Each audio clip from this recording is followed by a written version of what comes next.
72 గంటల్లోనే ఫోన్లోని అద్భుతమైన జ్యోతిష్య పరిష్కారం చూపిస్తారు.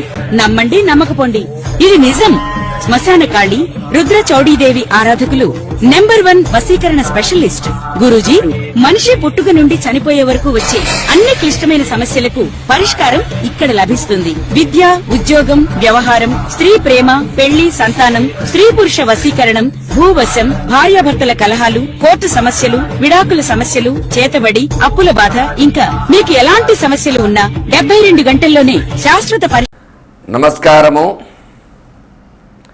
శాంతాకారం భుజగశయనం పద్మనాభం సురేశం విశ్వాకారం గగనసదృశం మేఘవర్ణం శుభాంగం లక్ష్మీకాంతం కమలనయనం యోగిహృద్ధ్యానగమ్యం వందే విష్ణుం భవభయహరం సర్వలోకైకనాథం. ఓం నమో నారాయణాయ. ఓం నమః శివాయ. నేను మీ రవికిరణ్ శర్మ వేలూరి, జ్యోతిష్యరత్న అవార్డు గ్రహీత, స్మార్త పురోహిత, వాస్తు జ్యోతిష్య నిపుణ.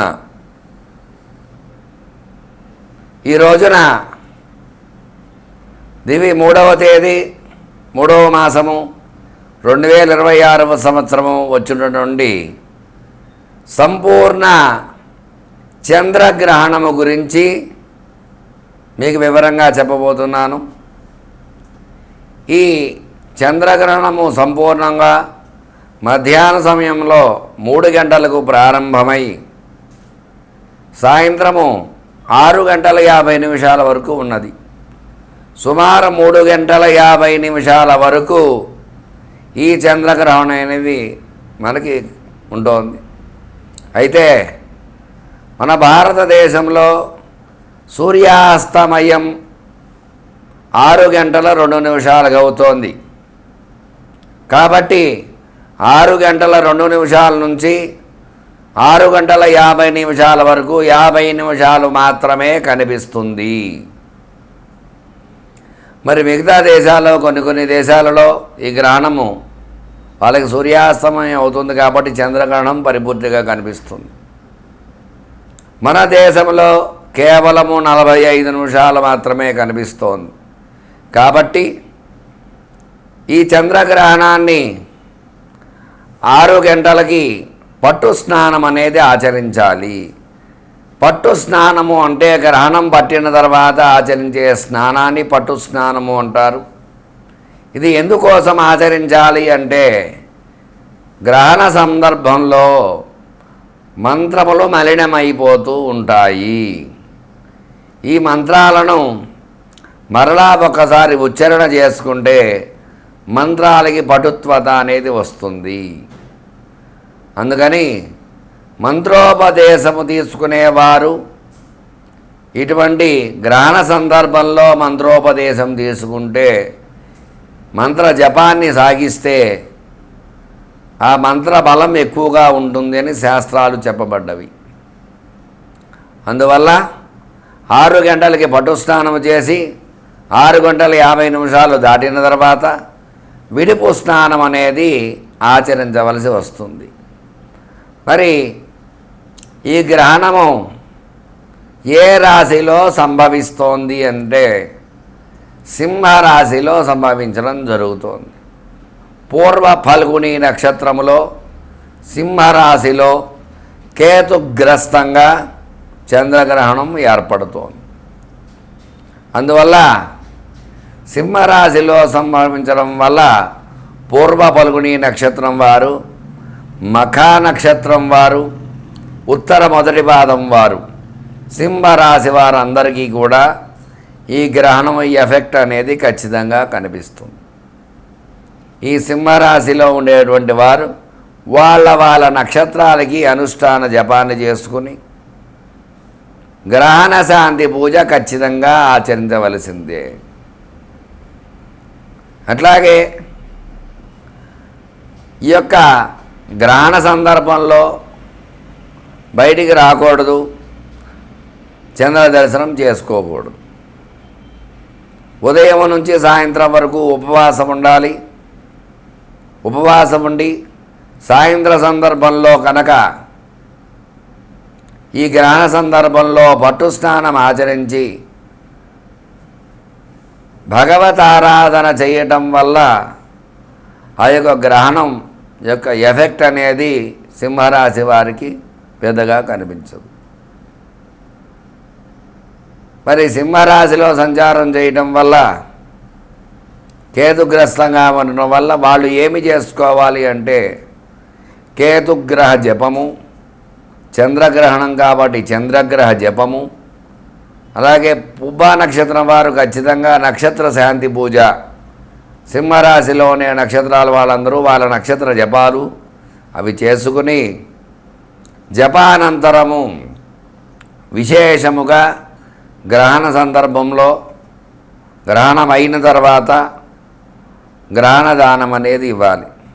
ఈ గ్రహణం ఎఫెక్ట్ అనేది మరలా 27 నక్షత్రాలు తిరిగి రావడానికి 27 రోజులు పడుతుంది కాబట్టి 27 రోజుల్లోపు గ్రహణ శాంతి జరిపించుకోవాలి. ఆ రోజుకి ఆ రోజే చేసుకోవాలి అని అంటే ఇబ్బంది అవుతుంది కాబట్టి అవకాశం ఉన్నటువంటి వారు ఆ గ్రహణ సందర్భంలో కూడా జపం ఆచరించవచ్చు. అవకాశం లేని వారు ఆ మరునాడైనా సరే 27 రోజుల్లోగా గ్రహణ శాంతి పూజ జరిపించుకోవాలి. మరి గ్రహణ శాంతి పూజ అంటే ఏమిటి, ఏం చేయాలి అంటే చంద్రబింబాన్ని దానంగా ఇవ్వాలి. కేతుగ్రస్తము కాబట్టి సర్పబింబాన్ని దానంగా ఇవ్వాలి. వెండి బింబము, బంగారు సర్పము దానంగా ఇవ్వాలి శాస్త్రమైతే. అది చిన్నదైనా పర్వాలేదు. ఒకవేళ అది శక్తి లేదు అని అంటే 2 వెండివే తీసుకుని ఆ 2 వెండివి కూడా కాంస్య పాత్రలో నెయ్యి వేసి ఆ నెయ్యిలో ఆ 2 బింబాలు పెట్టి కాంస్య పాత్రతో నెయ్యితో దానంగా ఇవ్వాలి. అట్లాగే కేతుగ్రస్తము కాబట్టి ఉలువలు, అలాగే చంద్రగ్రహణం కాబట్టి చంద్రుడికి బియ్యము, నక్షత్రానికి బియ్యము దానంగా ఇవ్వాలి. అలాగే గ్రహణ అనంతరము పాలు పెరుగు కూడా విశేషంగా దానంగా చేయాలి. స్వయం పాక దానము, వస్త్రదానము, విశేష దానాలు చేయడం వల్ల గ్రహణం యొక్క బాధలు ఖచ్చితంగా తొలగి తీరుతాయి. ఈ గ్రహణం వల్ల సంభవించిన తర్వాత ఎటువంటి అనారోగ్య సమస్యలు లేకుండా, ధన సమస్యలు లేకుండా, సంతాన సమస్యలు, ఉద్యోగ సమస్యలు, వివాహ సమస్యలు, ఎలాంటి సమస్యలు లేకుండా ఉంటాయి. అందువల్ల ఈ సింహరాశి వారు ఖచ్చితంగా కొన్ని నియమాలు పాటించాలి. ఈ గ్రహణం వల్ల 12 రాశులలో 3 రాశుల వారికి అద్భుతంగా ఉంది. ఒక 3 రాశుల వారికి నార్మల్గా ఉంది. ఒక 3 రాశుల వారి మిగతా 6 రాశుల వారికి మాత్రము కొంచెం ఇబ్బందులుగా ఉన్నాయి. అందులో భాగంగానే వృషభ రాశి వారికి అద్భుతంగా ఉంటుంది. అలాగే మకర రాశి వారికి కూడా చాలా అద్భుతంగా ఉంది. తులారాశి వారికి కూడా చాలా బాగుంది. ఈ రాశుల వారు ఈ గ్రహణం వల్ల వాళ్ళకి కలిసి వచ్చే యోగంగా చెప్పుకోవచ్చు. మరి 12 రాశుల వారికి ఏ రాశుల వారికి ఏ విధంగా ఉండబోతోంది ఈ గ్రహణం ఎఫెక్టు అనేది మీకు తెలియజేయడం జరుగుతోంది. నమస్కారం. మార్చి 3వ తేదీ 2026వ సంవత్సరము పూర్వ ఫల్గుని నక్షత్రయుక్త సింహరాశిలో చంద్రగ్రహణ సంపూర్ణ చంద్రగ్రహణం ఏర్పడుతుంది. కాబట్టి ఈ చంద్రగ్రహణం మన భారతదేశంలో కేవలం ఒక 50 నిమిషాలు మాత్రమే మన ప్రాంతంలో కనిపించేది. మరి మిథున రాశి వారికి ఏ రకంగా ఉండబోతోంది, ఈ గ్రహణం ఎఫెక్ట్ అనేది ఈ రాశి వారిపై ఏమైనా పడుతోందా అనే విషయాన్ని, వాళ్ళకి ఎలాంటి అనుకూలతలు ఉన్నాయి, ప్రతికూలతలు ఉన్నాయనే విషయాన్ని మీకు తెలియజేయడం జరుగుతుంది. మరి మిథున రాశి వారికి అత్యద్భుత కాలంగా చెప్పవచ్చు. వ్యాపారంలో అభివృద్ధి ఖచ్చితంగా కనిపిస్తుంది. రుణ బాధలు తొలుగుతాయి. వివాహం విషయంలో అనుకూలతలు వస్తాయి. సంతాన విషయంలో మంచి అనుకూలతలు వచ్చే అవకాశం ఉండి మంచి సంతానం, సత్సంతానం పొందే యోగం, శుభవార్తలు వినే యోగం ఉంటుంది. విద్యార్థులకు చక్కటి విద్య, అలాగే వ్యవసాయదారులకు వ్యవసాయం బాగుంటుంది. స్టాక్ మార్కెట్లో నిల్వ పెట్టినటువంటి వారికి స్టాక్స్ పెరిగే యోగం ఉంది. రియల్ ఎస్టేట్ రంగము, అన్ని రంగాలలో కూడా ఖచ్చితంగా లాభాలు వచ్చే అవకాశం ఉంది. అనారోగ్య సమస్యలతో ఉండేవారు అనారోగ్యం వీడి చక్కటి ఆరోగ్యవంతులుగా అయ్యే యోగం ఉంటుంది. ఈర్ష్య, అసూయ, ద్వేషాలు ఈ రాశి వారిపై ఎక్కువగా ఉంటాయి కాబట్టి వీళ్ళు సుదర్శన హోమం చేసుకున్నట్లయితే ఈ గ్రహణం వల్ల ఇంకా అత్యద్భుతమైనటువంటి లాభాలు పొందడం జరుగుతుంది.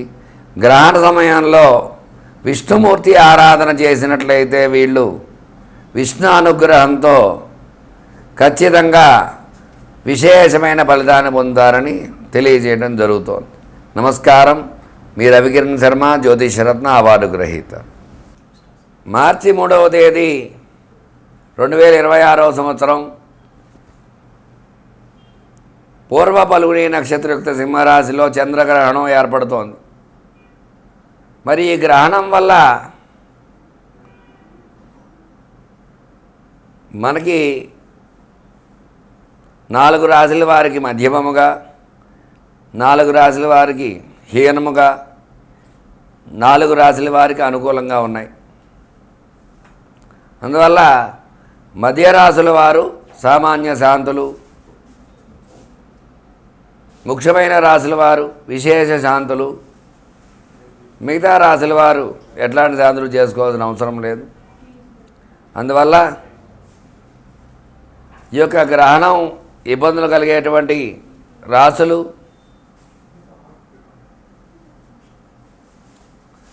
కర్కాటకము, సింహము, కన్య, వృశ్చికము, ధనస్సు, కుంభము, మీనము. ఈ రాశుల వారికి ఎక్కువ ఇబ్బందులు ఉన్నాయి కాబట్టి ఈ రాశుల వారు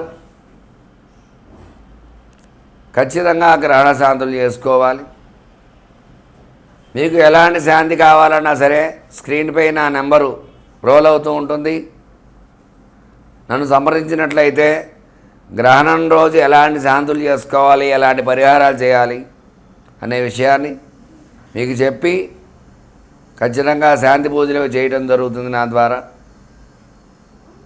ఇక ఎలాంటి సందేహాలున్నా నన్ను సంప్రదిస్తారని కోరుకుంటూ మీ రవికిరణ్ శర్మ, వేలూరి, జ్యోతిషరత్న అవార్డు గ్రహీత. నమస్కారం.